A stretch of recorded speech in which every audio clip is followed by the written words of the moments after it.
嘿，早晨，又到早晨閒聊。咁咧就琴晚就一個朋友就 send 一個 Facebook 嗰啲短片俾我睇啦。咁就又講下啲中國嘅俗語。佢有一句咧叫做人不為己，天誅地滅。咁佢嘅解釋咧就係同我哋了解嘅又唔同喎。咁一般我哋會覺得人不為己，天誅地滅咧，就即係話如果你唔為咗自己，即係有啲私心利益啦，咁你真係唔得嘅，一定要為自己，即係要鼓勵人哋咧自私。亦都有一句咧就叫做人為財死，鳥為食亡。呢啲咧我哋細細個都受呢啲咁嘅中華文化熏陶，就影響到我哋某一定嘅心態嘅。咁咧其實佢話人不為己咧，呢個為咧唔係因為，係修為喎。修為意思即係話咧，人咧應該要對自己嘅修為咧好好地去學習，即係喺啲道德啦、勤力啦、孝順啦呢方面。如果你唔係咁樣去做咧，就會到天地咧你都生活唔到，就所謂天誅地滅咧，就話你根本就係冇呢個 ability 啊，呢個能力咧喺呢個世界上咧同呢個外界啦，或者係你自己嘅心態唔好而引致到人哋咧會對你有啲排斥，你跟住就喺嗰個圈子或者生活上咧就唔得，就唔係叫你叫做自私自利。如果唔係咧，天都覺得你戇居嘅。咁呢一個心態就好多時咧，就人咧就突然間就閃起呢一句，咁就覺得自己應該唔好為公家去為謀利益而係主要就為咗自己嘅利益而行先。咁所以呢啲咁嘅叫做咩世俗嘅四字成語或者係一啲叫做諺語其實咧好多時都教錯咗我哋。同埋咧又有啲人咧又將佢改喎。佢另外有一句叫做最毒婦人心。最毒婦人心咧就細細個都聽講㗎啦，係嘛？又話咩黃蜂尾後針最毒就婦人心。咁但係有啲人咧佢又將佢曲解嘅。佢曲解意思咧就最毒咧個婦人心咧唔係個婦女個婦字，係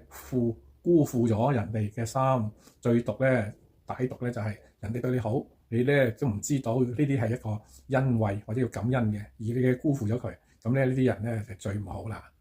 咁佢原本咧就有一個道德層面嚟到將呢句咧扭曲嗰個意思，咁但係其實咧又同原本人哋嗰句係有唔同嘅意思。所以呢個世代咧其實係充斥住好多唔同嘅句子而帶引我哋，但係有啲人又希望將佢改變佢呢句句子變為一個比較上好啲嘅意思。咁所以呢個世界越嚟越扭曲其實最毒婦人心就唔係即係話啲女人好毒，只不過就話好難去猜測，因為佢咧即係女人係感性啲啦，男人就理性啲啦。因為佢嘅感性咧好容易受佢嘅情緒波幅嘅影響，因此咧佢話唔中意，可能唔係唔中意，可能係想你氹下佢啫。咁所以呢啲嘢咧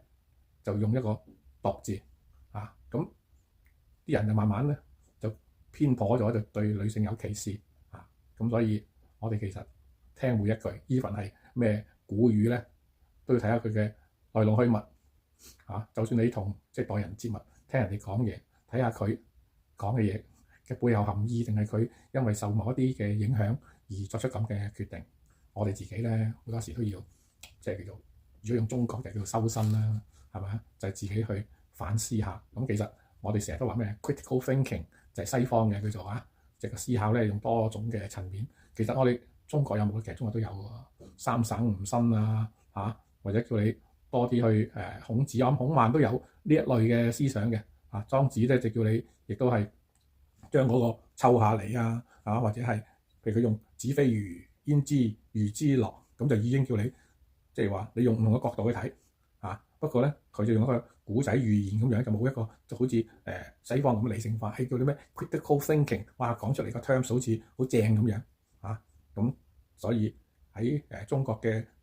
先哲譬如晏子孔子孟子莊子老子，其實都某一啲句子裏邊咧都叫我哋咧做人咧要三思，要用唔同嘅角度去睇，其實都係一個批判性喺唔同嘅事上邊咧係多啲去理解，或者係即係而家最近興嗰啲咁樣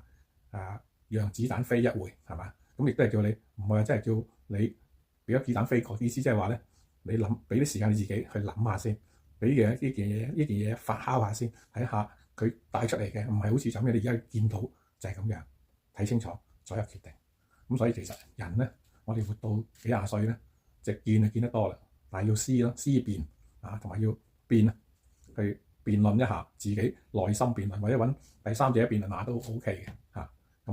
好啦，今日分享到呢度，可能長一啲